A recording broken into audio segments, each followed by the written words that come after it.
আমি কাজ করে খাই, লোকের বাড়ি কাজ করে খাই, তারপর 4টা 5টা কাজ করি।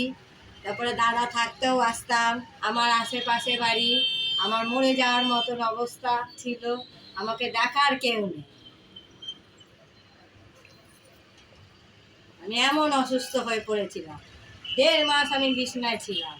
হ্যাঁ, 1.5 মাস বিছনায় ছিলাম। আমার মামা তো যা ফোন করেছে আমার ননদকে, বলছে ছোটো বৌদি তুমি তো মরে যাওয়ার মতন অবস্থা ছিলা, একা একা ডাক্তার দেখিয়ে সব করে, তখন এখন আমাকে সবাই কাজের কথা বলে, আমি বলেছি আমি কাজ করতে পারবো না।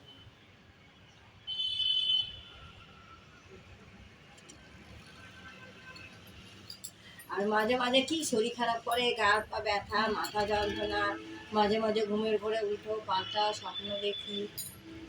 হ্যাঁ,